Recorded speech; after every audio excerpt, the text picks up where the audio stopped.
Welcome to Sormeg's Writers Cafe, where we share the real writer's life over a cup of friendship, sprinkled with laughter and wisdom. My name is LaShaunda Hoffman, and I'm your host. This episode is sponsored by Virtual Tea with LaShaunda Promotion Strategy Session. Today's podcast is a book brag. I've invited 3 authors to come in and brag about their books. Today's guests are Regena Bryant, Tonya Franklin, and Katrina Welch. Welcome, ladies. Hello. Thank you. Welcome. Hello. So you know me, I just like to jump right on in, and we're going to start with Miss Regena. Go for it. Tell us who you are. Well, thank you. Thank you. And thank you for the invitation, and I'm looking forward to our chat. So I'm Regena Bryant, and way back in 2004, I made a pact with my nephew. I said, if you give me a college degree, what do you want in exchange? And he said, would you write a book? And so I did, and we both achieved our goals. So he has his college degree, which is important, and I have 4 contemporary romance novels.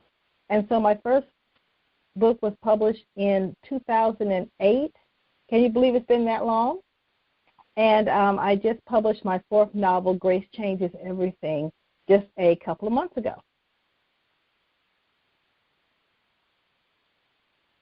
Are you ready to read an excerpt for us, or do you want us to come back to you? Yeah, I certainly am ready to read an excerpt for you. Let me tell you a little bit about Grace Changes Everything. I'll just read the back blurb, and then I'll read a little excerpt.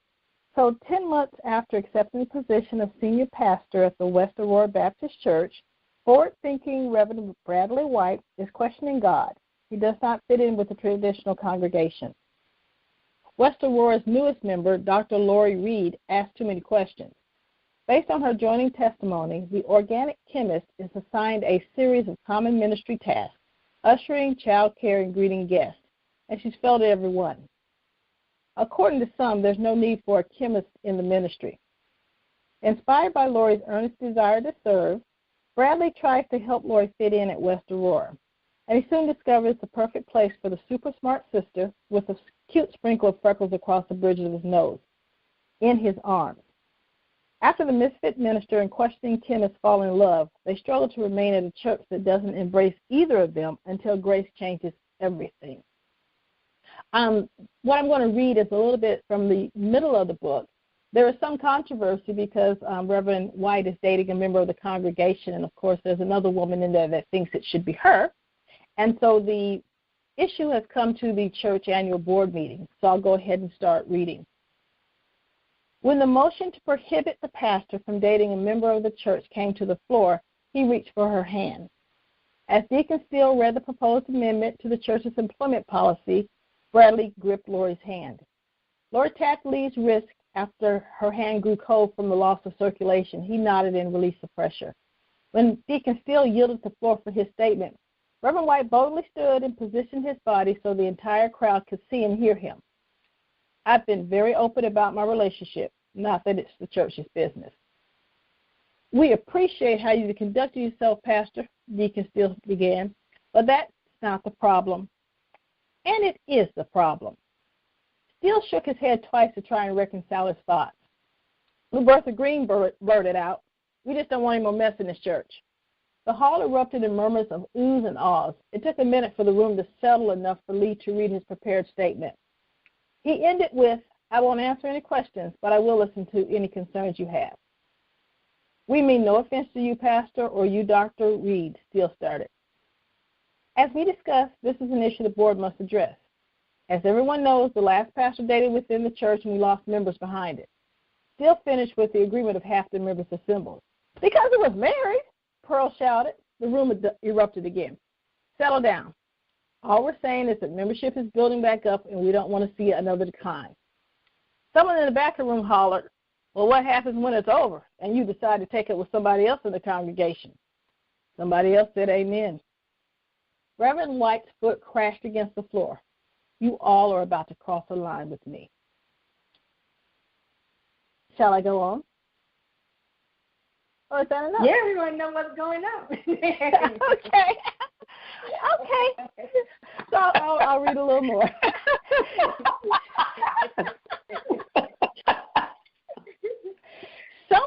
chatter and cross-talk filled the room, Deacon Steele almost lost control. Everyone shared their thoughts, opinions, or outrage with their neighbor. Lori cradled her elbows in her arms. Order. We will have order in my father's house. Deacon Steele stood and called out, come to order so we can deal with the motion on the floor in a mature, professional, orderly manner. This is not anything personal against Reverend White. It's a matter of church policy. Out of respect for the process, Reverend White returned to his seat and busied himself with trying to pry Lori's shaking hands from her elbows. When the crowd settled, the chair recognized George Wilson. In my opinion, and I've shared this with the executive board, this motion is disrespectful and unnecessary. We need to move forward before we do further damage. But since it has been brought to the floor, it requires a second before any discussion. After a few more comments about the good of the church and moving forward, Sterling Steele seconded the motion. Lori stopped scratching and glanced at Lee. She longed to take him home and kiss away the stress in his clenched jaw. He was going to need some care after this, and self-serving or not, her job was to take care of him. The room settled a bit as the discussion continued, with a few members chiming in just to hear their own voice. Each comment seemed to balance the scale, equal numbers in favor of the motion and those who argued against it. From what he shared, Lee made progress, freeing the board for the almost dictatorial leadership of the former pastor. In some ways, Reverend White's leadership style had given rise to Deacon Steele. Now his challenge was clear. From the cadence of his foot crashing against the tile floor, Lori knew Lee was angry. She knew he was choosing his next words carefully. Breathe, baby. Lee took in a deep cleansing breath and stood. When the chair recognized him, Reverend White cleared his throat in preparation to speak, then reached for her hand. Lori stood, and instead of taking his hand, she said, as a member of WABC, I have something I want to say. Okay, peace enough? You're wrong for that. You know we want more. Well, I know we have other people, so Regena does try to be polite. And, Regena, yeah. I had to put myself on mute because I'm over here, what?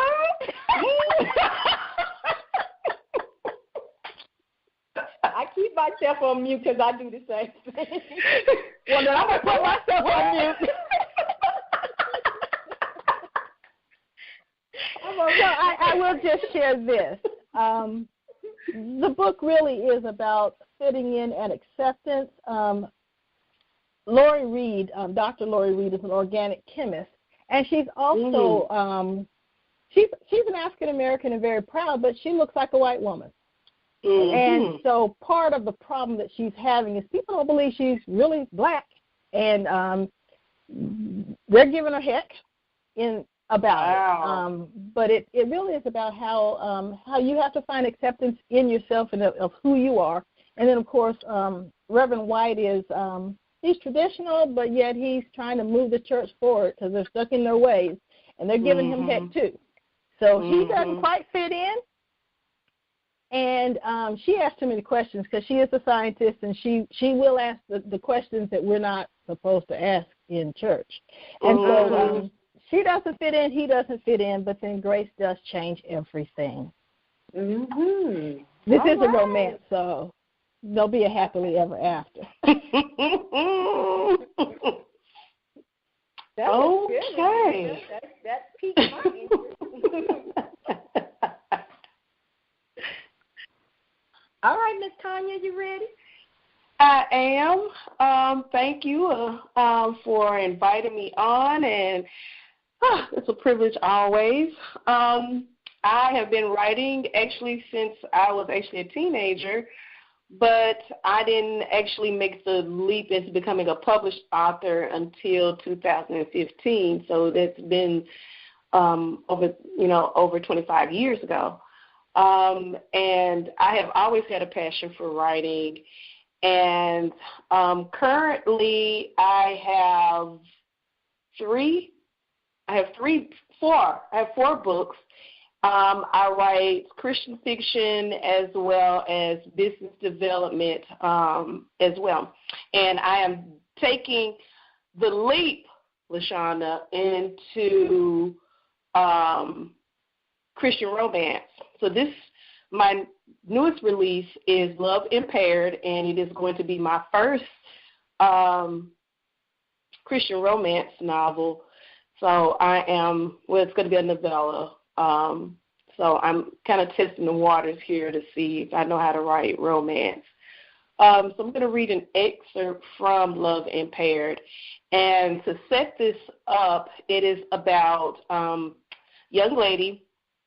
Her name is Kiki Bankston, and the kickoff is that she already has a rough relationship with her mom. And so there becomes a rift between her and her mother, and it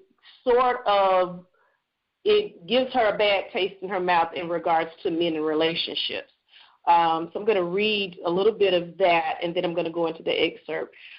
Kiki Bankston hated men. She was completely done with them, and nothing and no one would change her mind until Jared Graham collided with her coming out of the supermarket parking lot. A chance meeting between two people unintentionally causes Kiki and Jared to look at the three fingers pointing back at them instead of the finger pointing at others. That will change their viewpoint about each other as well as love. So I'm going to read this. Where I'm going to be coming from is sort of giving a little backstory about Jared, because at the beginning of the book, the main focus is on Kiki's story. So we come like toward middle way, right before you get to the middle part of the book, where we're introduced to Jared's past. So here we go. Jared loved being at home, but the first 10 minutes were always the struggle for him. Although it had been 2 years, it was still seared in his mind, his routine of when he came home, Monica was right there at the door waiting for him with a cold drink and that gorgeous smile. These days, no smile or cold drink met him at the door, and it hurt. He hated being alone, but he hated being heartbroken even more. He had 2 blind dates that his brother set him up on, but they turned out to be disasters.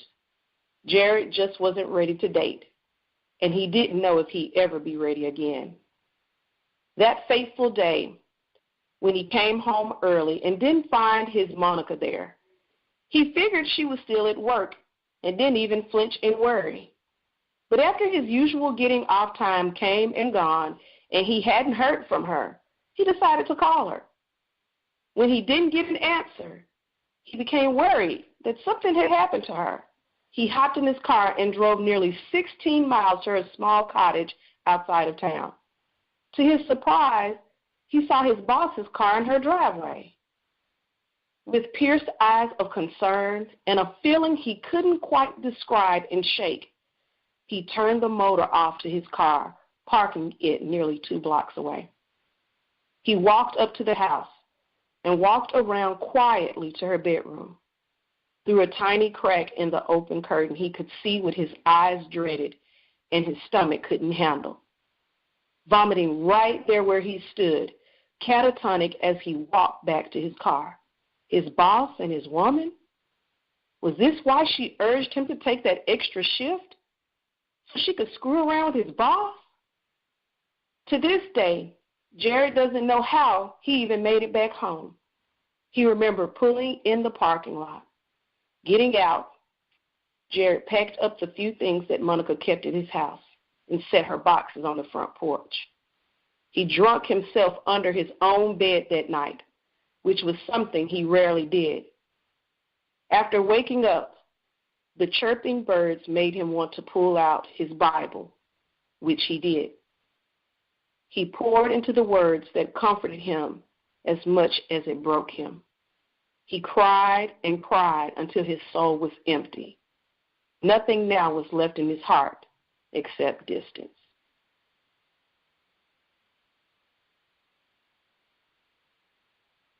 Ooh, that was cold. Mm-hmm. Yes. Oh. All right now, that was a teaser there. You want to know. And what Monica going to say?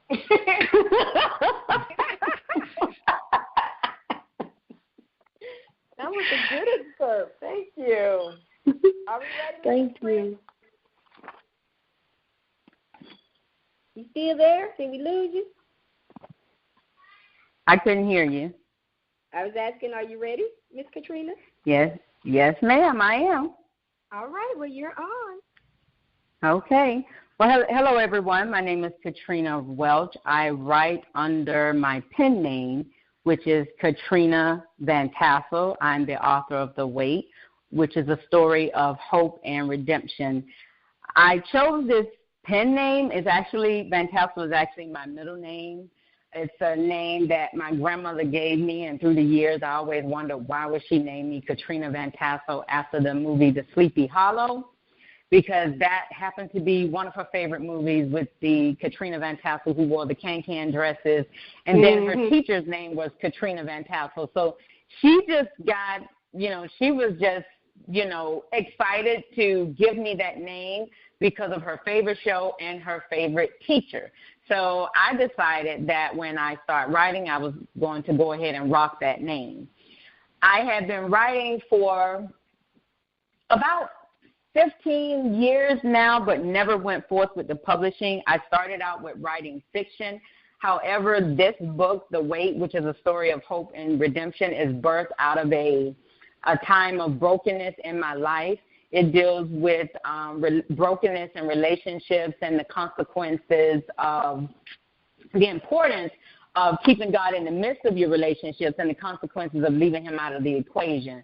So it's a memoir because it is an inspirational message to many people who may be experiencing brokenness in relationships, and they may feel as if all hope has been lost. So I will read the back summary of the book, and then I will read an excerpt.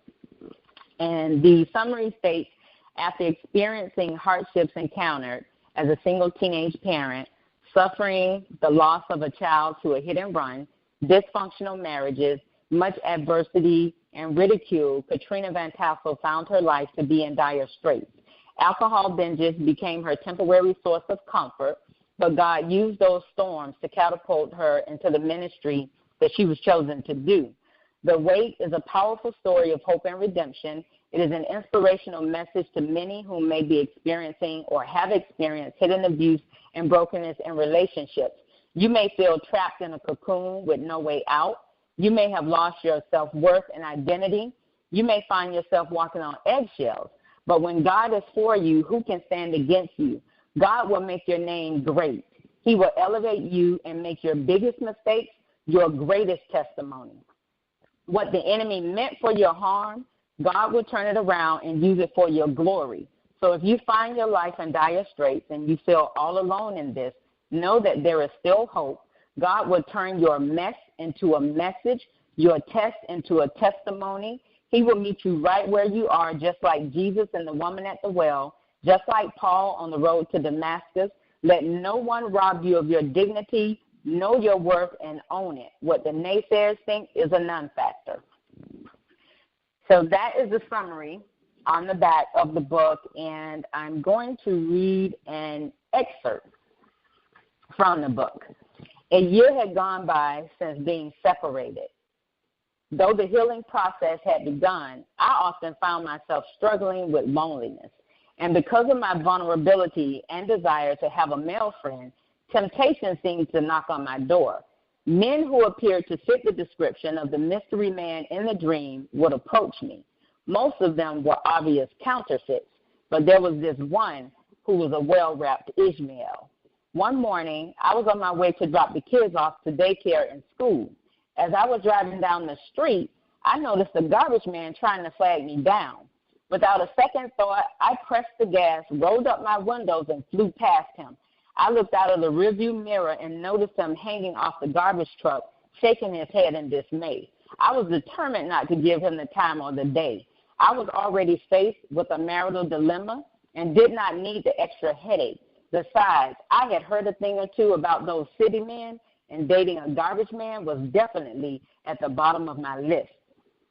For 2 weeks, the garbage man was trying to get my attention as I was en route to drop the kids off to school. As usual, I put the pedal to the metal. Only this time, Mr. Garbage Man was not having it. I glanced out of the rearview mirror, and to my surprise, he had stopped dumping the garbage cans and was hightailing it behind me. I put the pedal to the metal and rushed home as quickly as I could in an attempt to avoid him. I parked the car and rushed to get into the house, but before I could turn the key good, the garbage man was already walking up at my door. He introduced himself as Dex and asked if he could see my hand. Since there was no ring on my finger, he assumed that I was single, but I made it known that I was married but on the verge of getting a divorce. He said that he had been wondering who the new person who was now living in the home that no one had lived in for 4 months was. He went on to say, I suppose you noticed that your garbage cans had been pulled up to the side of the house when you got back home. I was surprised to learn that he was the mystery man behind the cans. He expressed interest in building a friendship and asked if he could stop by from time to time. I saw nothing wrong with it so long as he understood that I was not interested in getting tied up in a relationship. I made it clear that my ultimate focus was on strengthening my walk with God, coming to fair terms with my husband to finalize the divorce, and waiting on God to send my God-ordained spouse. Besides, he already had 2 strikes against him. For one, he was a garbage man. They smelled like their truck stank. For 2, he was bald, no Kojaks allowed. After a few minutes of conversation, he left to finish his route. My next-door neighbor, who was also a city worker, came over afterwards. He said he noticed us talking, so he wanted to give me the 411. He said Dex had been trying to find out who I was for the past several months, but he would not give out too much information on me. He felt that if a man wanted to get to know a woman, he needed to take the initiative to introduce himself. 2 weeks had passed without as much as one response from the garbage man. I suppose that he was just like other city workers, hoping to prey on fresh meat. And since I was not an easy catch, he moved on to the next bait. I later found out that he was engaged to be married, owned a house with his fiancée, and they had 2 children together. Interestingly, not once did he mention anything about having a family. Then again, maybe he did not care to discuss it, since I let it be known up front that I had no interest in a relationship. Even still, I was curious to know as to whether he would be upfront and honest should we cross paths again. One morning, after dropping the kids off, I heard a knock on the door. I peeked out the window, but there was no one in sight. I thought it may have been one of my next-door neighbors, but I did not see either of them. I opened the door, looked outside, but still no one. Out of the corner of my left eye, I saw a glimpse of something red on the trunk of my car. It was a bouquet of roses tied to the trunk. Then out of nowhere, Dex came from behind the door. I was in complete awe.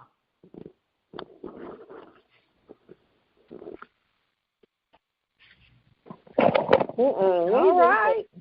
No Kojak. No Kojak. I ain't heard Kojak in many years. Dex sound like a little player. I hope you left him alone. Yes, ma'am. After a divorce. Why men always got to act crazy when they know they ain't available? Really? You know, right. All right, that was good. Great excerpts, ladies. Very good excerpts. I'm going to just go right into our little break, and then we'll come back and get some questions with you. All righty. This episode's sponsor is Virtual Tea with LaShaunda, Promotion Strategy Session. Are you frustrated by your promotion? It's time for a Virtual Tea with LaShaunda, Promotion Strategy Session. Inside this session, we discuss your promotion struggle and how to start a promotion plan. I will offer you tips on how to be consistent with your promotion, how to find leaders, how to use social media in your promotion plan, and tools to improve your promotion so you can become the social butterfly you're meant to be. Check the show notes for the link so you can schedule your Virtual Tea promotion strategy session and get on track to being a social butterfly. Welcome back to the Stormag Writers Cafe. Today we're inside the book Brag. Our guests are Regena Bryant, Tonya Franklin, Katrina, I'm going to say it, Vantassell. I think that's right. Vantassell. Vantassell, all right. All right, ladies. Thank you so much for sharing your books with us today. I hope they intrigued others like they intrigued me, and people will be hitting the Amazon button to get their books. My first question for you, I'm always talking about promotion, so I would love to see what your advice would be to someone whose book is about to release. What advice would you offer for them to do with their promotion?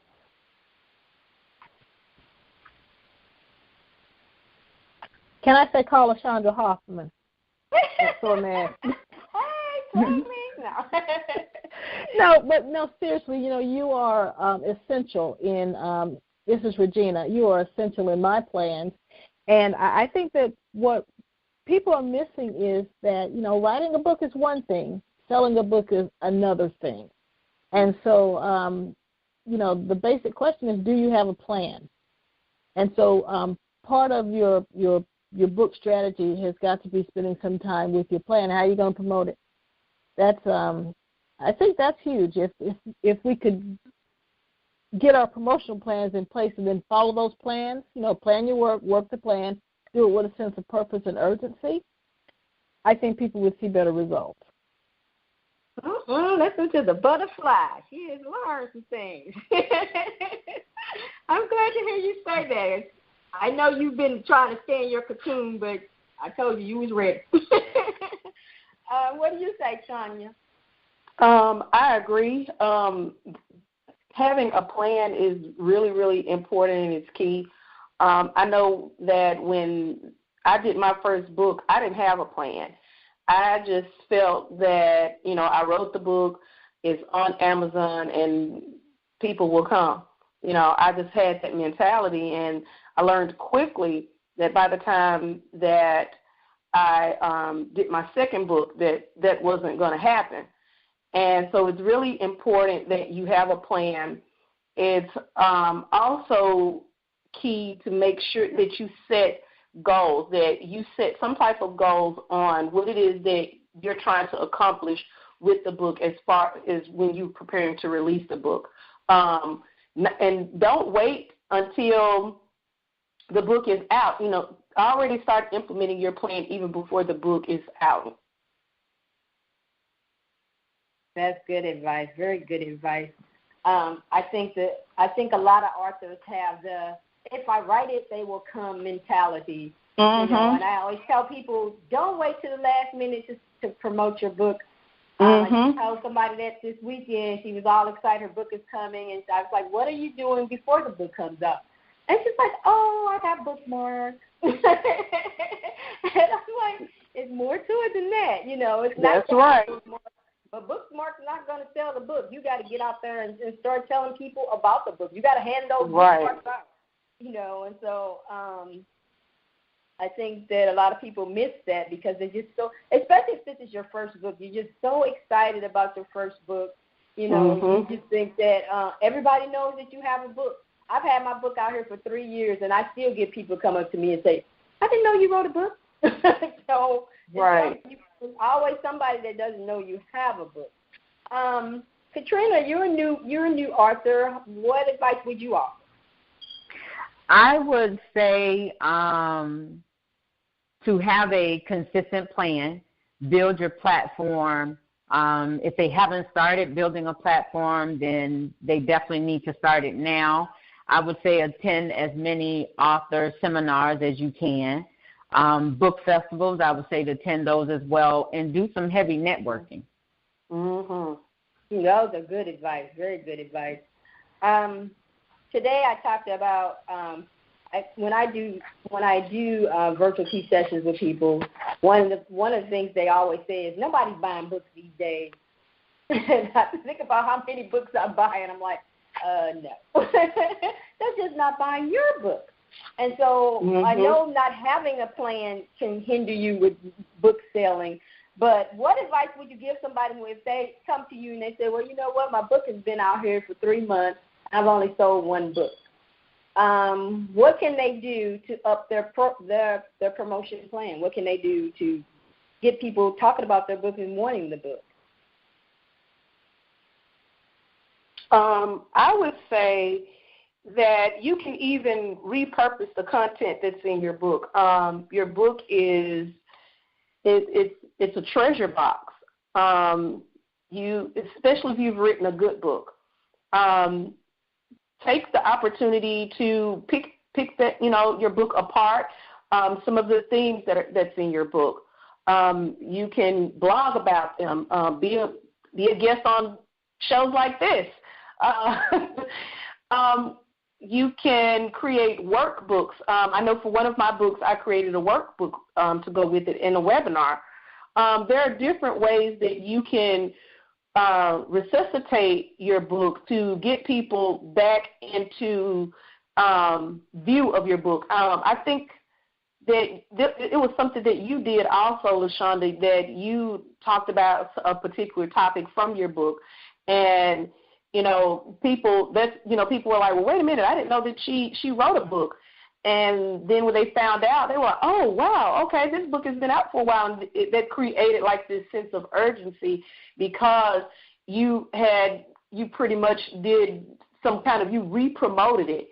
And sometimes you just have to just change up your strategy. You have to look at your audience, get to know your audience and the things that they like, the things that, hot topics, trending topics that's going on that may relate to subjects in your book. Have those conversations to draw attention to your book. Those are really good tips. Anybody else want to say anything? This is Regena. I would just add, at that point, it's time to be honest about two things.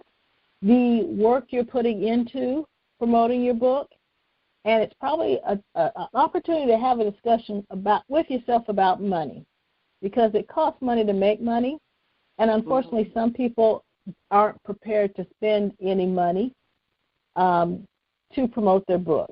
And it's going to either be time or money, and I think that's I'll just add it personally.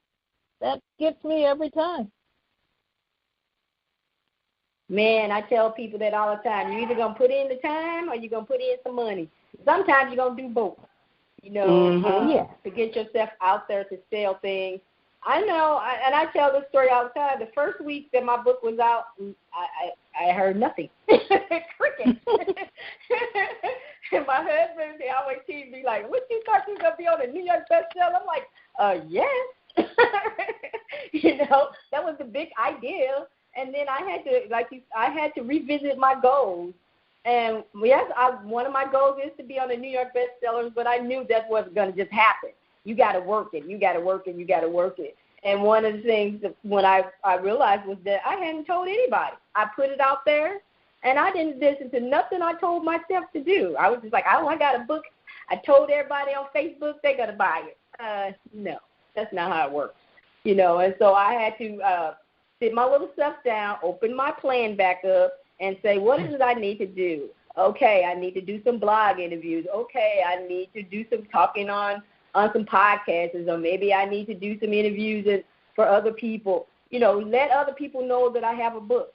I can't just sit on it. And, a lot of people, they put a book out and start writing again. And that's fine. But if don't nobody know you have a book, you're not going to sell anything. You're going to get like I did, crickets. It's going to be real quiet, nobody say anything. And your feelings are going to be hurt, really hurt, because you're expecting all your friends to buy your book. And that's not who buys your book. And if you get that out your head, you'll be fine. Because your friends do not buy your book. I didn't think my sister bought my book until I had my book signing. So don't expect your friends to buy your book. And don't get upset because, especially if you write romance, some people don't read romance. And, some friends are there from book 1 to book 10. But ask them, did they read it? Girl, I just bought your book to support you, which is great. Right. Which is great. I love support, but you also want them to read it. Can you read it and let's discuss it, But some people don't do that. And then, I get people all the time, well, I got all these friends and nobody bought my book. I'm like, when I redid my numbers, I had 20,000 plus social media followers. I should have made somebody list, you know? Right. And I'm thinking in my head, I'm like, but then I had to step back and look at who my book was for. My book was not for half the people that follow me, which was readers, because they was like, LaShaunda, you got a book? What is it about? Who's the characters? I'm like, no, it's about promotion. Oh.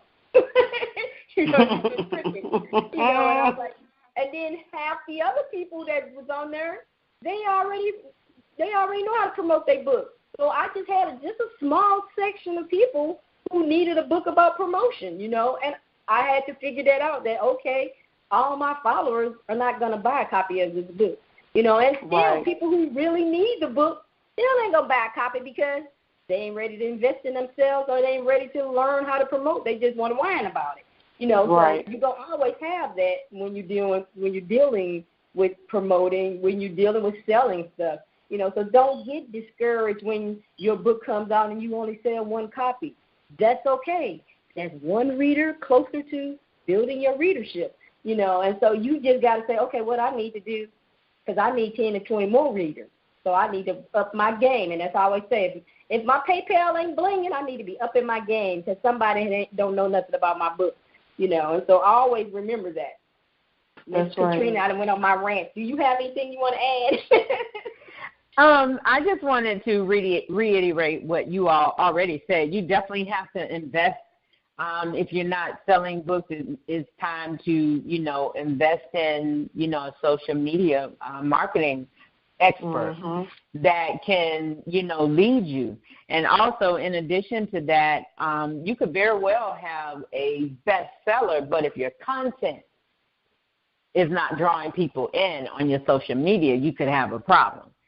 So they may also want to revamp their social media, the content of their social media, rather. Right. And you just talking to 3 people on social media, that's not going to help you. Exactly. You need to be doing some engagement, you know, get your feed moving, All right, so exactly. I want to talk about promotion, but I also want to talk a little bit about writing since I got you in here, and I'm going through the writing stage of my manuscript that's been for 3 years.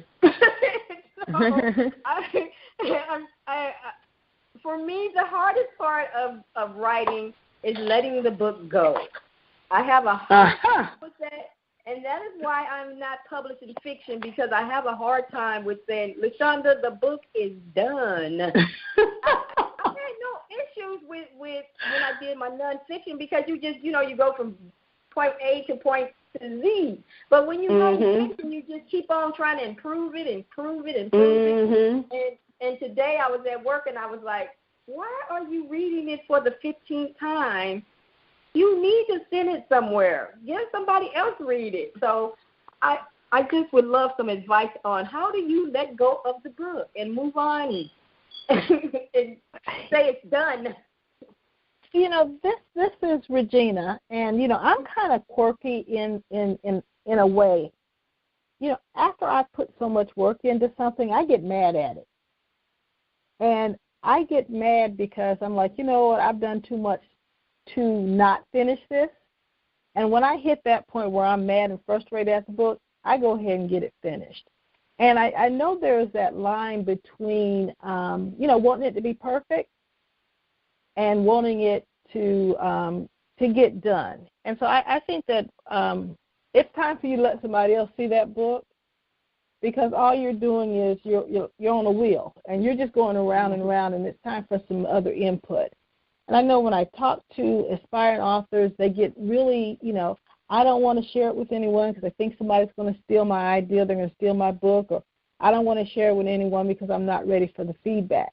And so part of that letting go is saying, okay, I'm ready for the feedback, and I'm also ready to be done with it, because there are other things to do.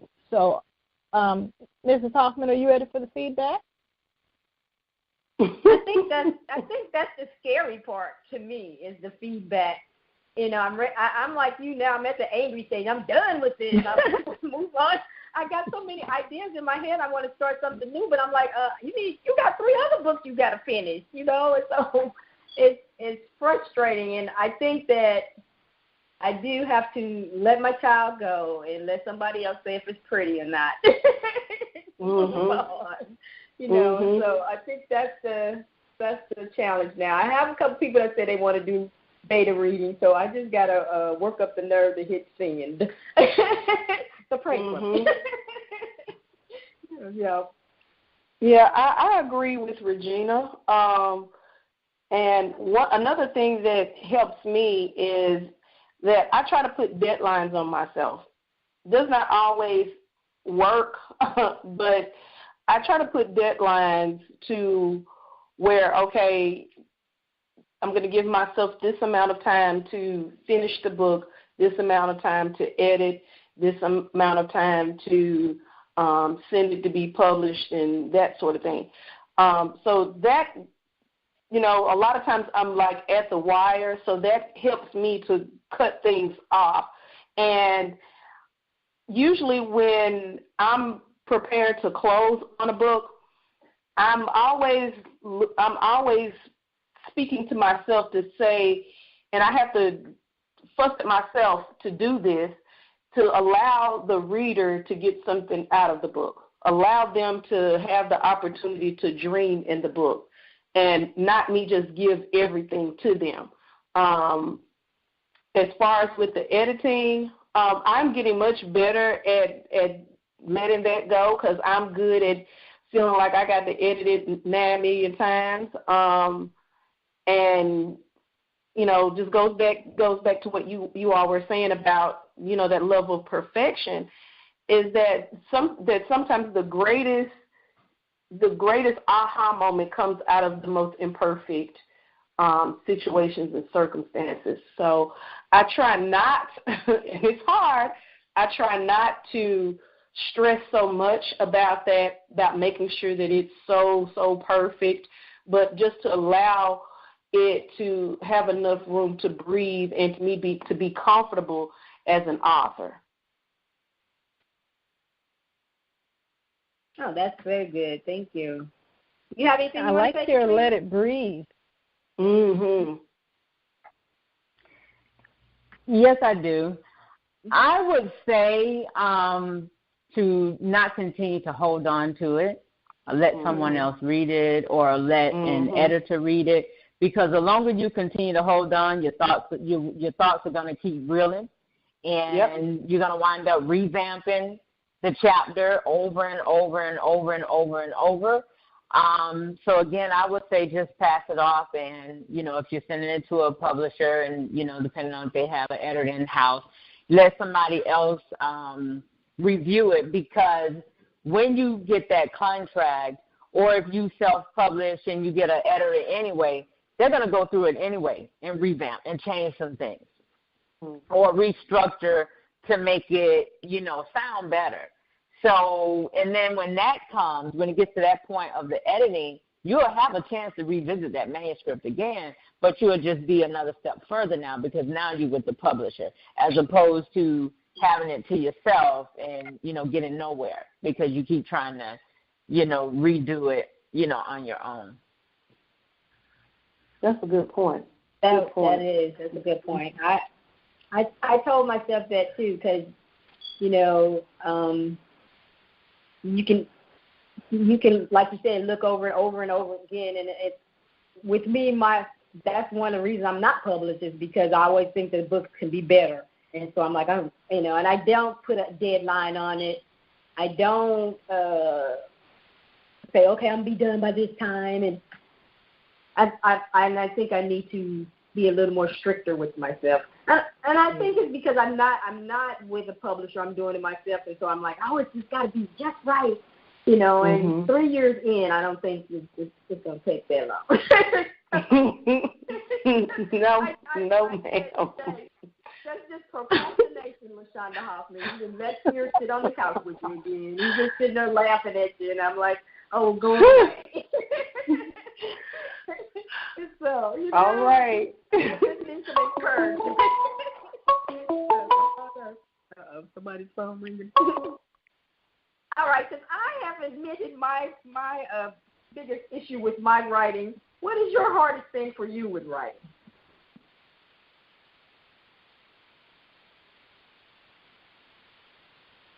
Did we lose everybody? No.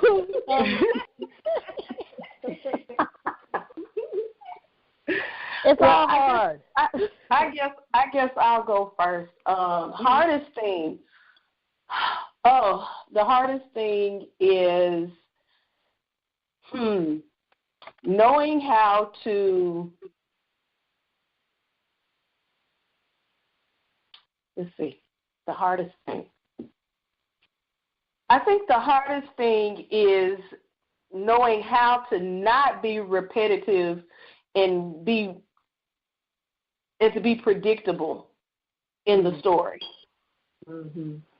I think that's something that I struggle with, because it's like, I don't want the story of my characters to be like the second chapter in and then the reader's like, I already know what's about to happen. I don't want that. Mm. So it's like I have to stretch my level of creativity a little bit more. I have to consistently challenge myself and to do it in a way to where it's not, unrealistic, to where people don't do that for real. That's crazy. Because I know I've read books and it was like a turn off, because I'm like, people do not do that. I'm like, that's crazy, and it was just kind of shifted the mood for me in the book because of that. So I think that's where I struggle, because I have to continuously push myself to be creative, to create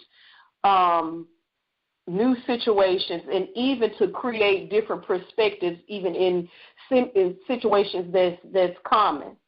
So that's a challenge for me as a writer. Mm-hmm. Anybody else? This is Regena. What's hard for me are commas. Commas are so controversial. And, yes. Some people use the Oxford comma. Some people don't. Some people use too many commas. I tend to use not enough commas. But no, for me, it just really is the discipline of getting all of the typing and the commas and the spacing and the formatting. It's a science unto itself. And so, people think that, you sit down and write, but there is so much more to the job of being a writer than just getting those words out on paper. So that's one of my struggles. Never heard of commas being a struggle. The struggle is real. I like commas. I use them. I had a hard time with the two spaces after the period. I was like, why would they change that after all these years? Come on. Right. You know how long it took me to get that on the typewriter? Really? I'm like, I had to be somebody who's typing on the computer. They don't get how hard it was to do that. Get your finger to get that space in there. Come on. So you see this formatting and this is hard stuff because I remember taking typing. I always remember our typing teacher, comma, space, comma, period, space, and it's drilled in your head. And now it's like, no, you don't do that anymore. So that it is a job. This ideal of formatting, and it does come back to haunt you when you have your book set up to go to print or to go to ebook. And you look at your final proof and things are all over the page.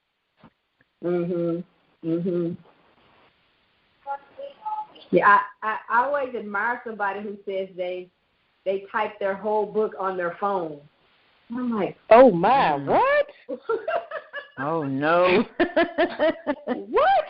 No. I'm old school. I write it and then I type it, and so I'm like, yes. I type with one finger using my phone. I'm not with the thumbs and all that stuff like the kids do. So I'm thinking, oh my God, that's a long lot to write.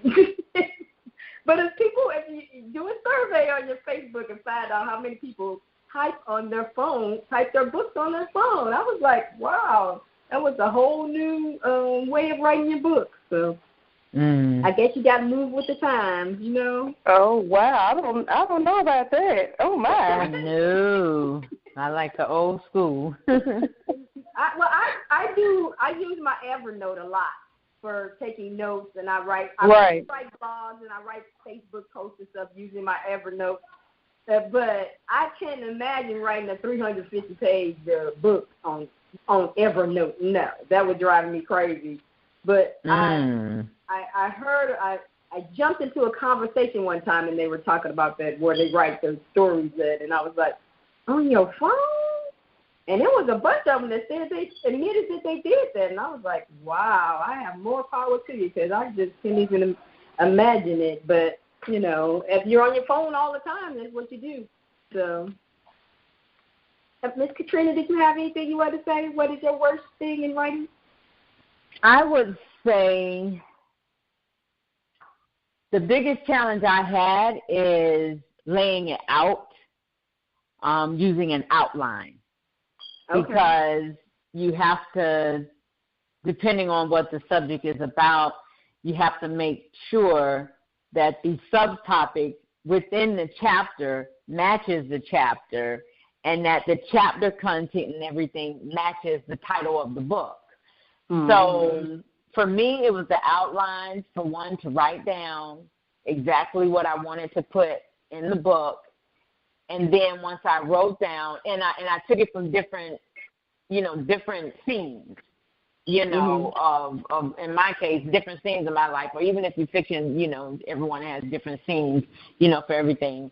But I wrote down what it was, like what area of my life I wanted to hone in, like, for instance, single teenage parenthood, the 2 dysfunctional marriages, losing a child to a hit and run, things like that, amongst others. I broke it down, and I honed in on exactly what I wanted to pinpoint, and then I did the subtopics. Under those chapters. It was easier for me to do it that way, and then I organized it of what I wanted to come first and what I wanted to be last. And once I had that outline laid out, it was easy to write, or easier to write, rather, once that outline was laid out. And what I did, a lot of people, they'll get to a computer and they type it out first. I'm like you, LaShaunda, I'm old school. I want to write it out because my thoughts come quicker. My thoughts are always rolling when you're handwriting versus a computer. You're not using your brain as much. To me, when you are typing it out initially, it's like, okay, you're sitting in front of a computer, you're typing, but your thoughts are not as deep as if you were handwriting it out. Because I found putting the pen to the paper, the thoughts keep rolling, and when you're writing something down, you're visioning something else as you're writing it. So that's what I would say was the biggest challenge, is the outline. I had to learn how to use an outline when I did my book, and so I definitely understand how you feel, because the outline is not set in stone, which is very good to know. That you can mix stuff up around, and I found myself doing it a lot. And so, I can see the outline sometimes can be a little intimidating. Yes. Do you ladies have a strategy for finding reviewers?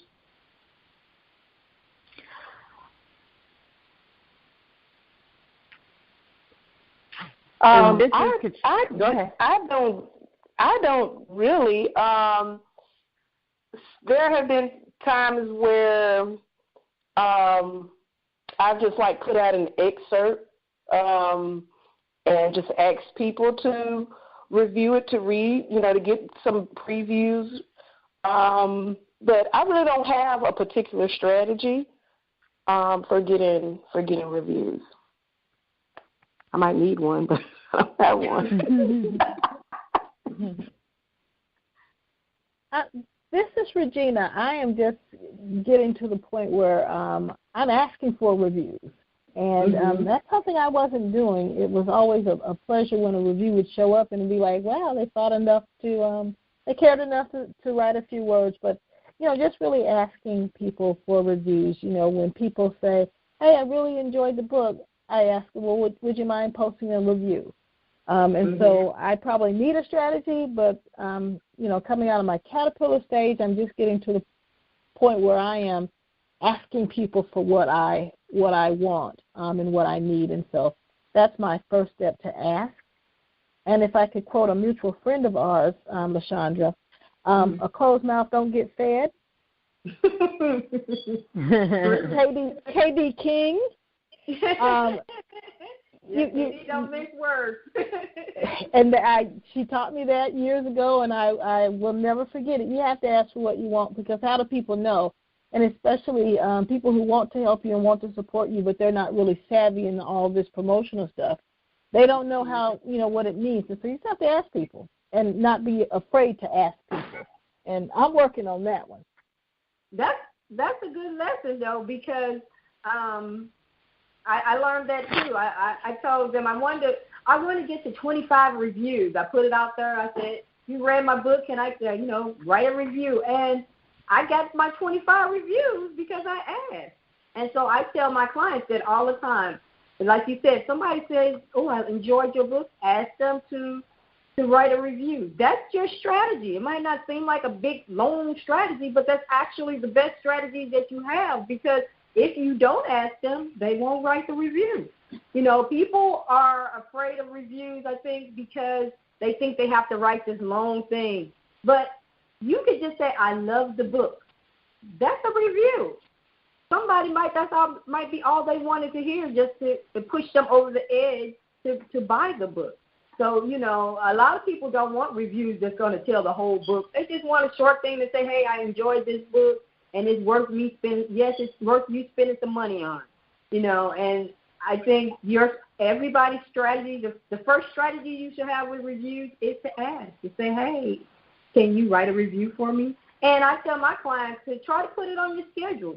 Do it once a week if you're nervous about it. If you can, ask every day, because somebody wants to write one, but they waiting on you to ask them that it's okay for them to write a review for you.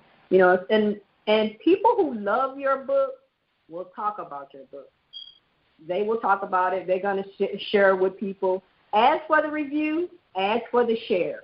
We don't ask people to share stuff for us. You put up, my book released today, and you don't say, can you share this with your community? You just say, my book release. I see a book release, I'm sharing it. I share.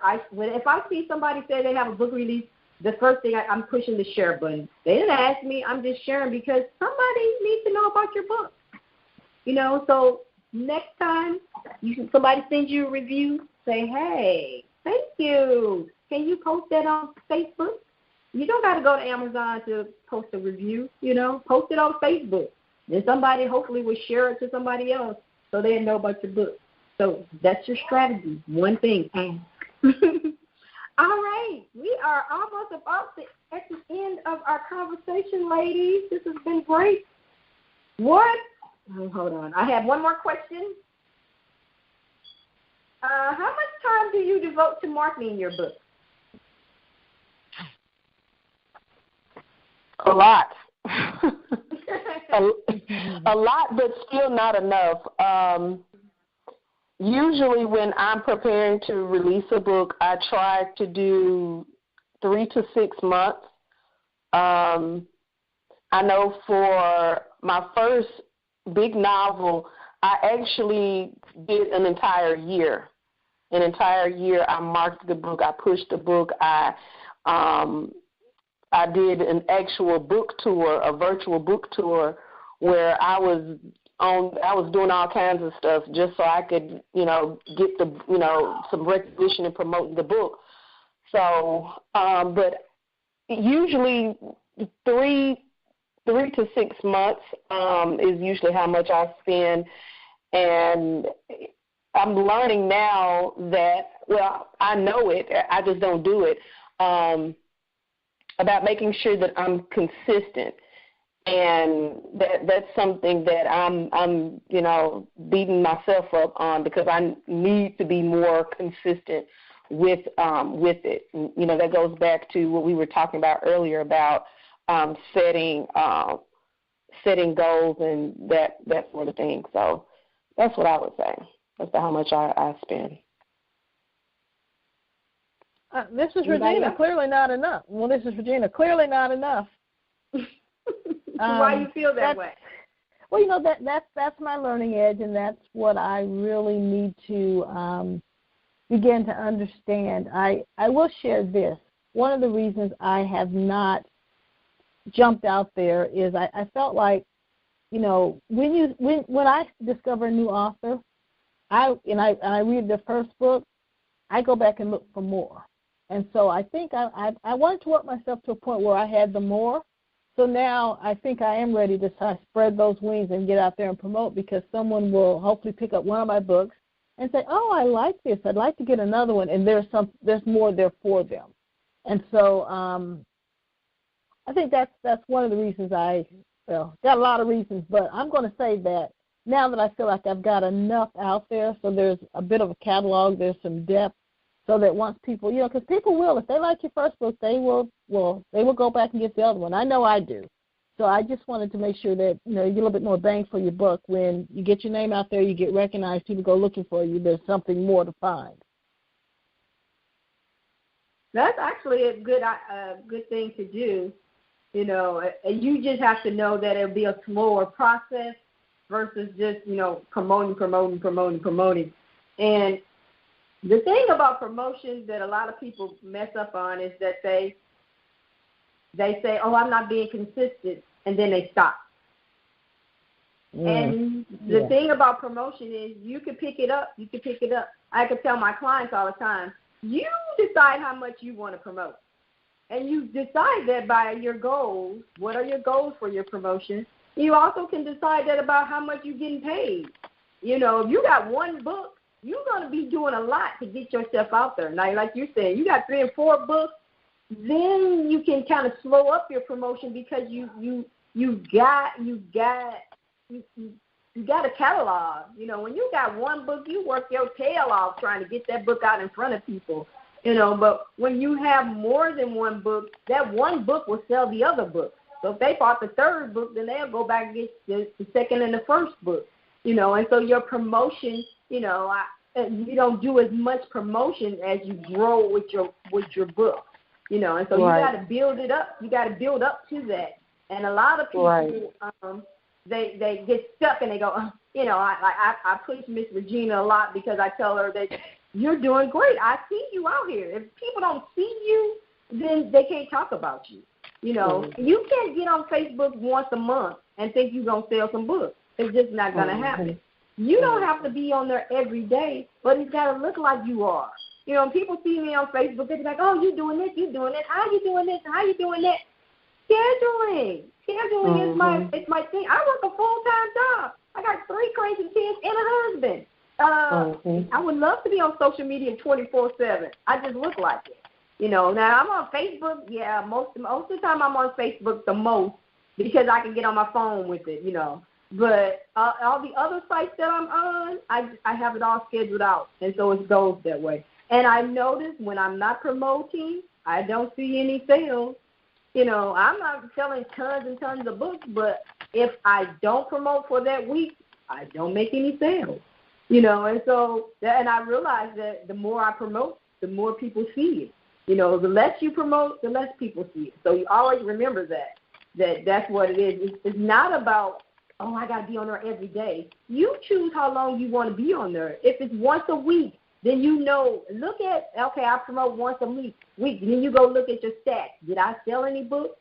No, maybe I need to be on here twice a week. And that'll show you. You look at your stats. If you're not selling anything, then you definitely got to update your plan because something is not working right. Miss Katrina, do you have anything you want to add to it? Yes, I would say, well, actually my book just released a month ago, last month. It just released, well, actually I just received the initial set of books in my hand last month, but in May it's showing it's published in May. However, what I've been doing is, as LaShaunda said, when you have one book, you have to be on the grind, constantly promoting. So I have been building up my following for a year now. And I try to engage in social media at least 3 to 4 times a week. I also network with, there's authors on there where we follow each other. We ask each other to read each other's books and, give each other feedback, give reviews and, things of that sort. And then I pretty much just, make sure that if there's an author seminar or some things that's going on locally, even if it's a women's conference or any other conference, because those are great ways to promote your book, even if you have to become a vendor, and promote. So you're on a good path. That's great. And you have a great promotion mindset, because it's hard out here. I'm just going to tell you. Yes, it is.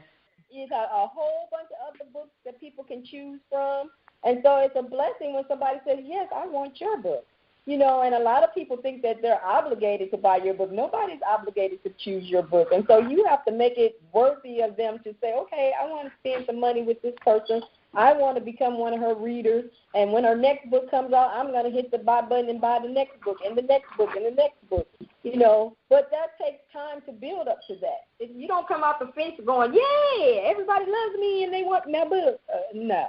They got to know who you are, what your book is about, what you're talking about. And networking is great for that. You go to these events. No, you're not the featured author. You don't have to be. Go in there and meet and go and talk to people. People going to ask you what you do. I'm a book writer.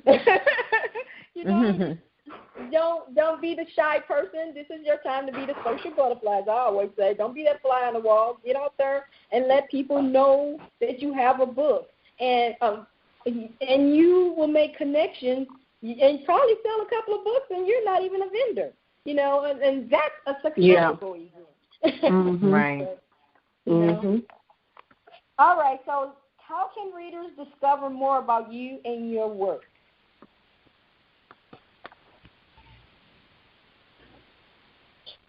Well, they can find me at, I am on Facebook under author Tonya Franklin. I'm on Instagram at Books by Tonya, and they can also check me out on Amazon. I'm also on Goodreads, and they can check me out. They can find some of my books on my website, which is TonyaDFranklin.com. And this is Regina. You can find me at www.regenabryant.com and also on Facebook. And I'm also on Amazon.